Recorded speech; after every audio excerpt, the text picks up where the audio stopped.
Hello everyone, आप सभी का परफेक्ट एजुकेशन हब के परफेक्ट ऑनलाइन प्लेटफॉर्म पर मैं वैभव शुक्ला रीजनिंग फैकल्टी बहुत बहुत स्वागत करता हूं। जो हमने प्रीवियस वीडियो देखा था उसमें इक्वलिटी इनइक्वलिटी चैप्टर्स से मैंने आपके सामने कुछ सिंपल टिप्स और ट्रिक्स एक्सप्लेन की थी और फिर उसके ऊपर मैंने एक प्रश्न आपको हल करवाया था।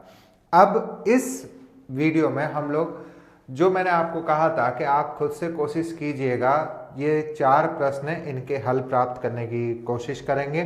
आपको जो मैंने विपरीत चिन्ह और चिन्ह गणना विधि बताई है उसको अच्छे से पढ़ना है। यदि आप उन चीज़ों को अच्छे से पढ़ के आएंगे तभी आप यहाँ पे आराम से प्रश्न हल कर पाएंगे। चलिए शुरू करते हैं।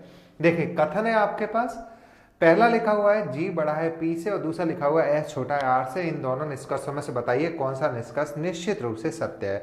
तो यदि मैं अब जी और पी की बात करता हूं तो मैं जी और पी को देखना चाहूंगा कि जी और पी मेरे पास कहां पे लिखे हुए हैं। ठीक है, तो मैं यदि जी और पी की बात कर रहा हूं तो मैंने आपको बोला कि मैं स्टेटमेंट में देखना चाहूंगा कि जी और पी मेरे पास कहां पे लिखे हुए हैं। ठीक, तो यदि मैं अब जी और पी को देखता हूं तो मेरे पास ये कथन में जी लिखा हुआ है और यहाँ पे क्या लिखा हुआ है पी। तो क्योंकि जी और पी जुड़े हुए हैं, बीच में कहीं पे भी कोई कॉमा नहीं आ रहा, तो मैं देखूंगा कि क्या इनके बीच में कहीं पे विपरीत चिन्ह है या फिर नहीं है। ठीक है, चलिए P बराबर आर, मैं आपके सामने कथन लिख रहा हूं। P बराबर आर, आर बड़ा या बराबर एन, एन छोटा है जी। ठीक है, अब यदि मैं P और G के बीच में देखूं तो विपरीत चिन्ह का कॉम्बिनेशन बन गया है। विपरीत चिन्ह आ रहे हैं, देखो ये बड़ा है बराबर और ये छोटा।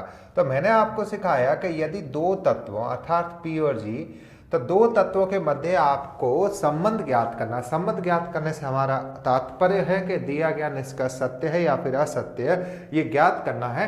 तो आप उनके मध्य देखिए विपरीत चिन्ह है या नहीं। तो यहाँ पे आप देख रहे हैं विपरीत चिन्ह है। यदि विपरीत चिन्ह मिलता है आपका निष्कर्ष अनुसरण नहीं करेगा, अर्थात आपका पहला निष्कर्ष सत्य नहीं है।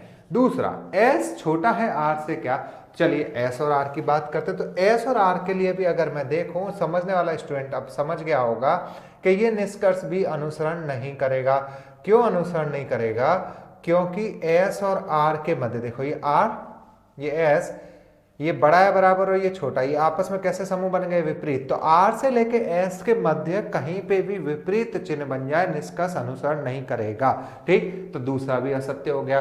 तो यदि इस दूसरे प्रश्न के उत्तर की बात करें तो दूसरे प्रश्न का उत्तर क्या होगा? विकल्प नंबर 4। क्लियर? विकल्प नंबर 4 आपको क्या बोला था कि ना तो पहला सत्य है और ना ही दूसरा सत्य है। ठीक है, चलिए अब तीसरे क्वेश्चन के ऊपर चलते हैं। नेक्स्ट जो हमारा तीसरा क्वेश्चन है, क्वेश्चन नंबर 3। चलिए देखें क्वेश्चन नंबर 3 को। क्वेश्चन नंबर 3 के लिए आपके पास m और y में संबंध चाहिए निष्कर्षों में, और दूसरा d और n में संबंध चाहिए। तो यदि मैं अब m और y की बात करूं, ठीक है, यदि मैं m और y की बात करता हूं तो m ये लिखा हुआ है, y ये लिखा हुआ है। इनके बीच में भी आपके पास विपरीत चिन्ह बन रहा है। देखो इधर ये बड़ा या बराबर लिखा हुआ है, उसके पास में छोटा लिखा हुआ है। तो ये बड़ा या बराबर और छोटा आपस में कैसे चिन्ह हो गए? विपरीत चिन्ह हो गए। तो किन्हीं भी दो तत्वों के मध्य विपरीत का कॉम्बिनेशन बन जाए, निष्कर्ष सही नहीं होगा, मतलब पहला निष्कर्ष तो सही नहीं है। दूसरा डी और एन। चलिए अब डी और एन को थोड़ा ध्यान से देखिएगा। डी से लेके एन तक चल रहे हैं आप लोग, तो सारे चिन्ह देखो एक ही दिशा में, छोटा वापस से छोटा आया और फिर उसके आगे लिखा है छोटा है बराबर, मतलब ये सारे चिन्ह एक ही दिशा में देख रहे हैं, तो विपरीत चिन्ह नहीं है। तो यदि सारे चिन्ह एक ही दिशा में देख रहे हैं तो आप चिन्ह गणना विधि लगाइए। चिन्ह गणना विधि अगर लगाते हैं तो डी से लेके एन तक मैं गिनता हूं तो मेरे पास छोटा चिन्ह 3 बार आ रहा है। ठीक, देख रहे हैं आप, डी से डब्ल्यू एक चिन्ह, डब्ल्यू से एम दूसरा और एम से एन तीसरा। तो पहले छोटा गिना। अब यदि छोटे के साथ बराबर आता है, बड़े के साथ बराबर आता है, तो मैंने आपको सिखाया उसको गिनना है, तो यहाँ पे बराबर आ गया 1। तो क्योंकि डी से लेके एन तक आपके पास छोटा चिन्ह है 3 बार, बराबर है 1 बार, तो किसकी दादागिरी चलेगी? छोटे की। तो छोटा ही आपका यहाँ पे अनुसरण करेगा। तो डी से लेके एन तक डी छोटा है एन से, ये वाली बात क्या हो गई आपकी? सही। ठीक, आगे देखते हैं। चौथा प्रश्न, P और U में आपको संबंध चाहिए। ठीक है, तो P और U देखिए, ये U लिखा हुआ है, ये P लिखा हुआ है। तो U से लेके आप P तक अगर देखें तो U और W तो बराबर है, फिर W के आगे लिखा है छोटा है L और L छोटा है P। तो आपके पास U से P तक चलते हैं। मैं अब आपको एक बार क्वेश्चन पे लिख भी रहा हूं अलग से। मान लीजिए आपको P और U में संबंध ज्ञात करना है, तो U बराबर है W के, फिर उसका W छोटा है L से और L किससे छोटा है, P से। लिखा आपने। अब यदि मैं U से P तक देखता हूं तो मेरे पास छोटा और छोटा, छोटा चिन्ह कितनी बार आया, 2 बार। तो U से P तक किसकी दादागिरी चलेगी, छोटे की। तो मीन्स आप बोलेंगे U छोटा है P से। तो U छोटा है P से या P बड़ा है U से। जैसे मैंने आपको सिखाया था कि आप मेरे से छोटे हैं, या इसी बात को मैं ऐसे भी कह सकता हूं कि मैं आपसे बड़ा हूं। ठीक। अब दूसरा, क्या W छोटा है V से? तो देखिए V और W देखिए, तो V और W यदि देखें तो V U और W, V U W को देख रहे हैं तो आपके V से W तक कौन सा चिन्ह है, केवल और केवल बड़ा। तो बड़े की दादागिरी चलेगी, मतलब V बड़ा है W। तो सिंपल V से W तक, क्योंकि आपको बड़ा ही मिल रहा है, इसको तो गिनते ही नहीं, अकेला बराबर गिना ही नहीं जाता। तो V किससे बड़ा होगा, W से। अब V बड़ा है W से, या इसी बात को बोल सकते हैं W छोटा है V से। तो इसमें दोनों सही हो गए। तो इसका क्या आंसर हुआ, 5। इसका क्या आंसर हुआ, 1। ठीक है। और प्रीवियस जो आपके आंसर था कि G बड़ा है P से, S छोटा है R से, तो इसके पास आपके पास जो G बड़ा है P से, मैंने आपको बताया था कि G और P के मध्य तो कैसा चिन्ह बन रहा है, विपरीत। फिर किसकी बात कर रहा था, S और R की। तो S और R के बीच में कैसे बन रहा था, विपरीत। तो दोनों के दोनों गलत थे। तो इसका विकल्प कौन सा बन रहा था, विकल्प नंबर 4। लास्ट प्रश्न देखते हैं, 5वां। J छोटा है W से। तो यदि मैं J और W की बात करूं तो देखिए आप लोग, छोटा छोटा बराबर, ठीक है, मैं लिख भी रहा हूं अलग से, J छोटा है X से, X छोटा है बराबर V से, और V किससे बड़ा है, U से। तो अब U बराबर है W के, ये लिखा आपने। अब आप यदि चैप्टर समझ पाए हैं तो आप देखिए J और W के मध्य ये J लिखा हुआ है, ये आपके सामने W लिखा हुआ है। विपरीत का चिन्ह कॉम्बिनेशन बना के नहीं बना तो आप कहेंगे जी सर बन गया। अगर विपरीत का कॉम्बिनेशन बन गया, निष्कर्ष अनुसरण नहीं करेगा। आगे बढ़ता हूँ, T और U। तो यदि मैं T और U की बात करूँ तो U और T को देखते हैं। U बराबर है W के, W छोटा है L से, L छोटा है P से, और P किसके बराबर है, T। तो यदि मैं T और U को अब देखता हूं तो मेरे पास T से U तक ये तो गिना नहीं जाएगा, ये भी नहीं गिना जाएगा। अकेला बराबर कथन में चाहे आपके 10 बार आए, गिनना नहीं है। तो अब देखिए यहाँ पे छोटा 1 बार, छोटा 2 बार।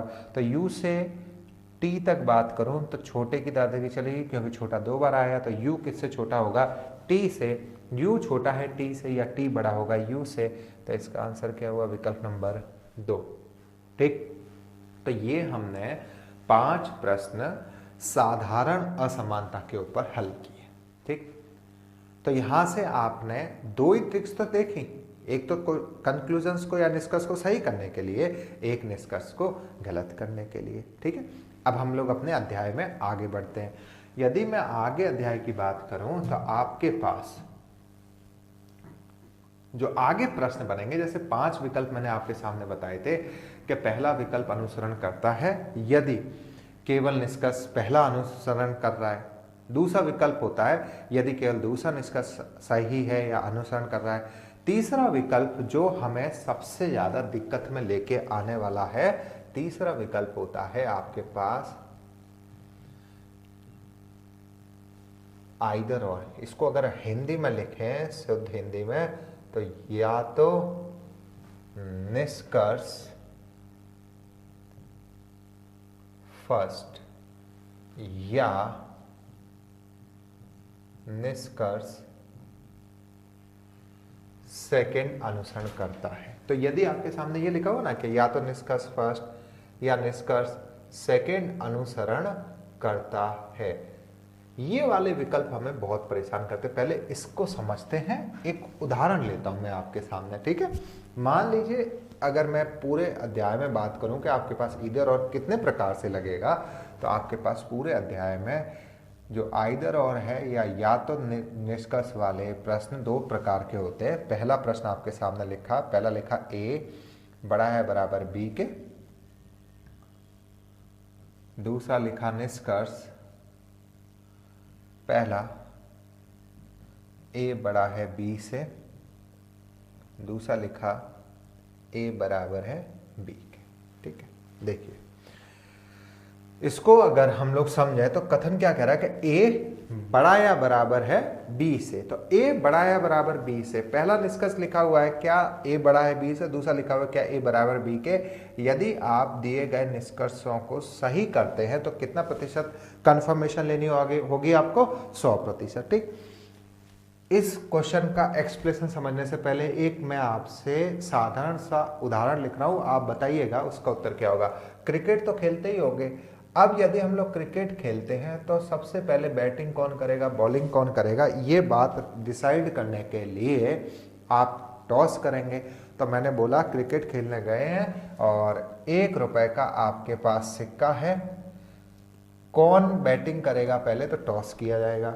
अब यदि टॉस किया जाएगा तो उस टॉस करने के बाद निश्चित रूप से कुछ ना कुछ निष्कर्ष आएंगे। निष्कर्ष का मतलब जैसे ही टॉस आपका जमीन पे गिरेगा तो आप कहेंगे कि उसमें से दो चीजें तो आने की संभावनाएं बनती हैं, या तो आपके पास हेड आएगा या फिर आपके पास टेल आएगा। तो मैंने लिखा कि 1 रुपए का सिक्का है, कथन हो गया, रीजनिंग थोड़ी जोड़ना। निष्कर्ष लिखा कि सिक्के को उछालोगे भाई तो क्या हेड आएगा, जस्ट एक ही लिखा। यदि आप कहते हैं कि सर हेड आएगा ही, तो इस बारे में आपको कितने % श्योरिटी लेनी पड़ेगी? 100% श्योरिटी लेनी पड़ेगी। तो आप बताइए क्या सिक्का उछालने पे निश्चित रूप से हेड आएगा? क्या ये 100% सत्य घटना है? तो आप कहोगे कि नहीं सर, सिक्का उछालने पे 100% सटीकता के साथ हेड ही आएगा, इसकी कोई भी गारंटी नहीं है, टेल भी तो आ सकता है। ठीक है, तो मतलब सिक्का उछालने पे हेड ही आएगा, ये 100% कन्फर्म नहीं हुआ। क्लियर? तो अगर 100% कन्फर्म नहीं हुआ तो ये निष्कर्ष अपने आप में अकेला तो सही नहीं होगा ना, क्योंकि मैंने अभी सिखाया क्या आपको कि कोई भी निष्कर्ष सही कब होगा? जब उसमें कितना % कन्फर्म हो? 100% कन्फर्म हो। तो आप हेड में 100% कन्फर्म तो नहीं हो। अब मैं आपसे पूछूं कितना % कन्फर्म हो कि हेड आएगा, तो आप कहोगे कि सर हेड आने में 50% कन्फर्म है। ये 50% क्यों लिखा आपने? क्योंकि सिक्का उछालने पे दो ही चीजें तो आएंगी, या तो हेड आएगा या फिर टेल आएगा। अर्थात हेड आने की संभावना 50% और इसी प्रकार टेल आने की संभावना भी 50%। तो हेड 50% है और टेल भी कितना प्रतिशत है? 50% है। तो हेड और टेल आना अपने आप में 50-50% सत्य घटना है। ठीक, तो 5 विकल्पों पे यदि पुनः विचार किया जाए तो पहला विकल्प था यदि निष्कर्ष फर्स्ट निश्चित रूप से अनुसरण करता है। निश्चित रूप का मतलब 100% कन्फर्म, तो हम 100% कन्फर्म तो नहीं है, मतलब 5 विकल्पों में से पहला विकल्प तो उत्तर नहीं है। दूसरा विकल्प था यदि निष्कर्ष सेकंड या द्वितीय निश्चित रूप से अनुसरण करता है, तो द्वितीय निष्कर्ष भी निश्चित रूप से अनुसरण नहीं कर रहा। ठीक है, 2 विकल्प कट हुए। यदि 2 विकल्प आप कट कर पाए तो आप कहेंगे 5वां विकल्प भी सर यहाँ पे कट हो गया, क्योंकि 5वां विकल्प आपको कहता है कि यदि निष्कर्ष फर्स्ट और निष्कर्ष सेकंड निश्चित रूप से सत्य, मतलब दोनों के दोनों अलग अलग निश्चित रूप से सही है, तो 5वां विकल्प करना था। ये भी नहीं लगेगा क्योंकि दोनों अलग अलग भी निश्चित रूप से सही नहीं है। फिर चौथे विकल्प की बात करें तो चौथा विकल्प था कि ना तो निष्कर्ष फर्स्ट ना ही निष्कर्ष सेकंड सत्य, तो सिक्का उछालेंगे तो हेड भी नहीं आएगा, टेल भी नहीं आएगा। ये दोनों बातें मैं गलत थोड़ी कर सकता हूं कि दोनों बातें ही सिक्का उछालने के बाद हैपन नहीं होंगी, घटित नहीं होंगी। सिक्का उछालने के बाद इन दो में से कुछ ना कुछ तो घटित होगा, तो मैं चौथा ऑप्शन भी नहीं दे सकता। चौथा ऑप्शन पुनः बोल रहा हूं, क्या कह रहा है कि दोनों के दोनों गलत है, तो ऐसा भी नहीं होगा। तो विकल्प कौन सा बचा आपके पास? तीसरा विकल्प क्या कह रहा है कि यदि या तो निष्कर्ष फर्स्ट अनुसरण करेगा या निष्कर्ष सेकंड अनुसरण करेगा। अर्थात सिक्का उछालोगे आप लोग तो हेड आएगा, मतलब विराट कोहली ने टॉस किया तो आपके पास विराट कोहली दो ही चीजें तो समझेगा कि या तो उसको हेड मिलना है या फिर टेल मिलना है। तो मीन्स या तो हेड मिलना है या टेल मिलना है। तो देखो हम लोग जो बोल रहे हैं ना उसी में उत्तर आ गया कि या तो हेड मिलना है या टेल मिलना है। अर्थात पहला निष्कर्ष मिला मीन्स हेड आ गया, अगर ये वाली बात सही हो गई। तो क्या सेम टाइम पे उसी समय उसी सिक्के में क्या टेल दिखेगा? तो आप कहेंगे नहीं दिखेगा सर। अर्थात पहली बात सही हुई तो दूसरी गलत। लेकिन ऐसा भी हो सकता है कि आपको टेल दिख जाए, तो यदि टेल दिखता है तो हेड नहीं दिखेगा। तो हम लोग इसको क्या बोल रहे हैं कि यदि पहला निष्कर्ष आया तो दूसरा नहीं आएगा, और दूसरा आया तो पहला नहीं आएगा। तो यही आपकी ईदर और कंडीशन होती है, या तो निष्कर्ष फर्स्ट या निष्कर्ष सेकंड अनुसरण करेगा। तो ये आंसर क्या हुआ इसका? तीसरा। ठीक। अब अगर मान लीजिए आप इसको हेड टेल से भी नहीं समझ पाए, तो मैं एग्जाम्पल्स बहुत लेता हूं।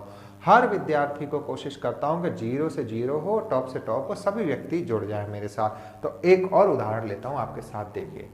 यदि मैं मान लीजिए आपको लिखूं एक कथन लिखा मैंने कि राम श्याम से या तो उम्र में बड़ा है या बराबर। ठीक। अब आपके सामने निष्कर्ष लिखता हूं।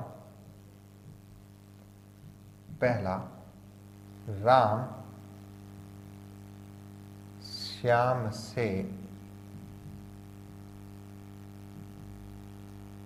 बड़ा है। दूसरा, राम श्याम बराबर है। ठीक है। तो अब आप में से अधिकतर लोग उत्तर दे चुके होंगे। कुछ को तो लग रहा होगा पढ़ाने वाला बहुत धीरे धीरे पढ़ा रहा है। ठीक। ऐसा आपको महसूस हो जाए तो कोई दिक्कत नहीं है कि पढ़ाने वाला धीरे धीरे पढ़ा रहा है, लेकिन अगर समझ में किसी व्यक्ति को नहीं आ रहा तो ये मेरी गलती होगी। समझ में हर एक व्यक्ति को आना चाहिए, चाहे कैसा ही विद्यार्थी वीडियो को देख रहा।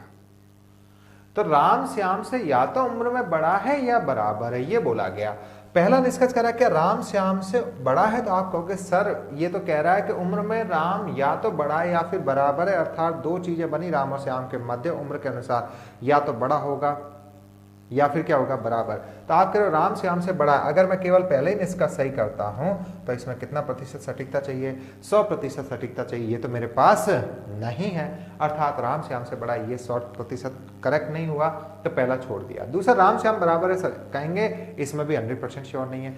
लेकिन फिर अगर आप अपनी बात को थोड़ा फास्टली मेरे तक पहुंचाएंगे तो क्या कहेंगे कि सर राम और श्याम में दो ही उम्र के अनुसार हो सकते हैं संबंध, या तो बड़ा होगा या फिर बराबर। आपने बड़ा भी पूछ दिया, बराबर भी पूछ दिया, तो इन दो में से एक संबंध तो आएगा ही। पहला सही होगा तो दूसरा सही नहीं होगा, और यदि दूसरा सही होगा तो पहला सही नहीं होगा। तो इसको क्या बोलोगे? ईदर फर्स्ट और सेकेंड। अब आ जाते हैं टॉपिक पे पूरा जो आपके पास लिखा हुआ है। देखो स्टेटमेंट लिखा हुआ है आपके सामने, ए बड़ा है बराबर बी से। ए बड़ा है बराबर बी से, तो इस बात के दो ही तो अर्थ निकलते हैं, या तो ए बड़ा होगा बी से या फिर ए बराबर होगा बी के। मीन्स ए बड़ा है बी से, ये बात आपकी 50% सही है, क्योंकि ए और बी में दो ही संबंध बनने हैं, एक तो बड़ा और एक बराबर। और ए बराबर है बी से, ये भी 50%। और आगे आप जोड़ोगे तो कहोगे कि अगर ए बड़ा है बी से तो ये सही हुआ ना, तो ये वाली बात निश्चित रूप से उस टाइम पे गलत होगी। लेकिन अगर ये वाली बात सही हुई तो ये क्या होगी? गलत होगी। इधर और बना। अब देखो यहाँ पे ए बड़ा है बी से, ए बराबर है बी से, तो ये पहला 50%, दूसरा 50%। तो इधर का मतलब क्या होता है कि कोई दो निष्कर्ष अपने आप में तो अकेले 100% कंफर्मेशन नहीं दें, लेकिन दोनों को मिला दो तो कितना परसेंट कंफर्मेशन बन जाए? 100% कंफर्मेशन बन जाए, तो आप कहेंगे इधर और लगेगा। तो यहाँ पे ये वाली बात सही, पूरा एक्सप्लेन है, तो ये गलत होगी, और यदि ये सही तो ये गलत होगी। तो इसको बोलोगे इधर फर्स्ट और सेकेंड इज टू, या तो निष्कर्ष पहला अनुसरण करेगा या फिर दूसरा अनुसरण करेगा। तो जो आपके पास चैप्टर में इधर और बनेगा, एक तो इस तरह के प्रश्न होंगे आपके पास में, ठीक है। अब दूसरा इधर और कब बनता है उसको भी देखते हैं। अब दूसरे इधर और की शर्त समझना। आपके सामने कथन लिखा हुआ है, ए बड़ा है बी से, बी छोटा है सी से।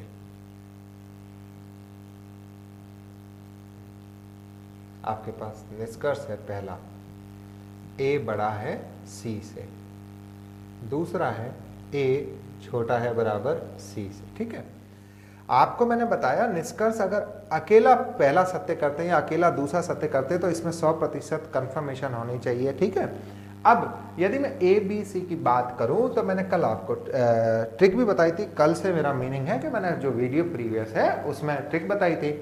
तो यदि मैं ए बी सी की बात करूं तो इसको आप ऐसे समझिए कि बी के स्थान पे मैं हूं, ए के स्थान पर मेरा एक मित्र है अशोक, सी के स्थान पे मेरा एक मित्र है चंदन। ठीक है, तो अब बी के स्थान पे मैं हूं, ए के स्थान पे मेरा मित्र अशोक और सी के स्थान पे मेरा मित्र चंदन। ठीक, जो मेरी आयु है वो 30 वर्ष है, तो मैंने बोला मेरी आयु 30 वर्ष है।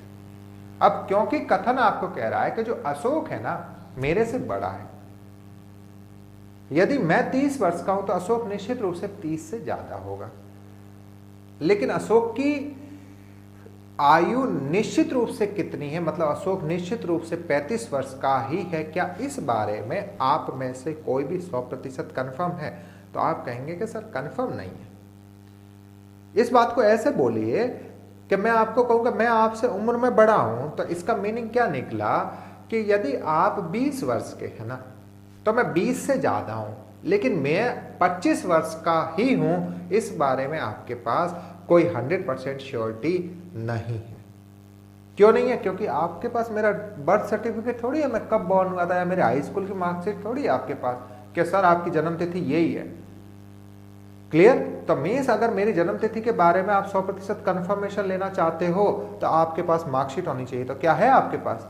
नहीं है, तो मतलब आप श्योर नहीं हो कि मैं कितने साल का हूं। तो सेम जो अशोक है वो मेरे से बड़ा है और मैं 30 वर्ष का हूं, तो अशोक 31 वर्ष, 32 वर्ष, 33, 34, 35, 40, 50, 100 कुछ भी हो सकता है। ठीक है यहां तक? तो अर्थात मैं जो आपको कहना चाह रहा हूं कि जो अशोक है वह 31 वर्ष से शुरू करते हुए अनंत वर्ष के मध्य कुछ भी आयु रख सकता है, अमर भी हो सकता है अशोक। ठीक है, आदि काल से जीवित हो।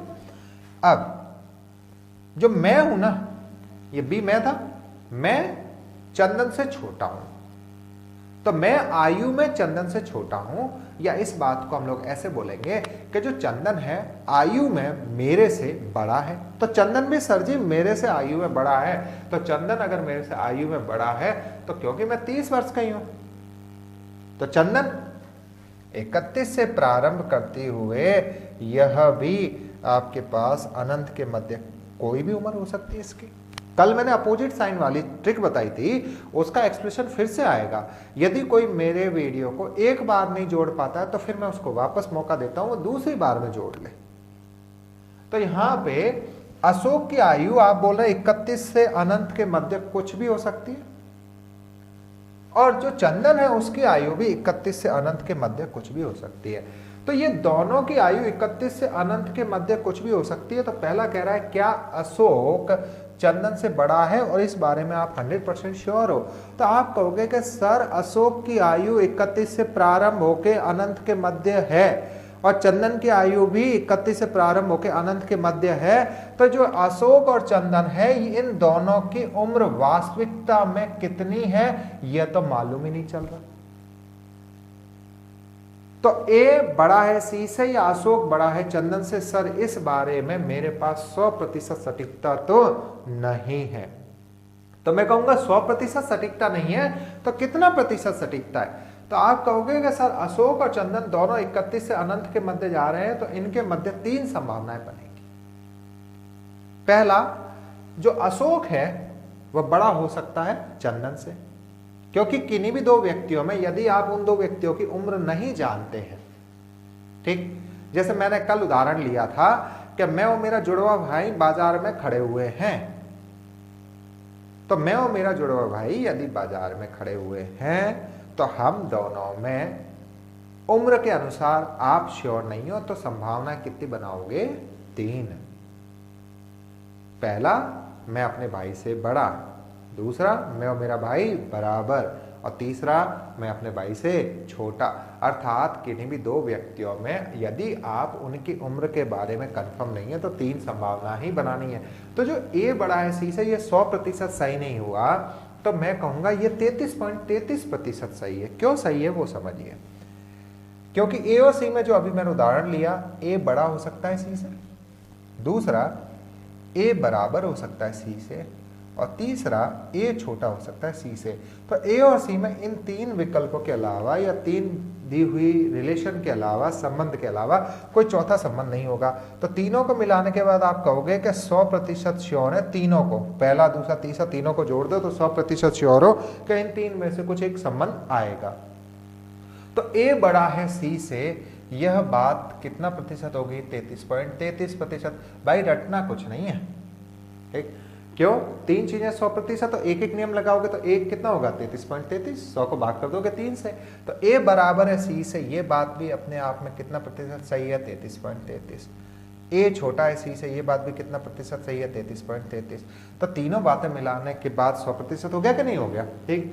तो ए बड़ा है सी से, ये बात अगर अकेले सही करते तो सही करने के लिए कितना परसेंट श्योरिटी कंफर्मेशन चाहिए था? 100%।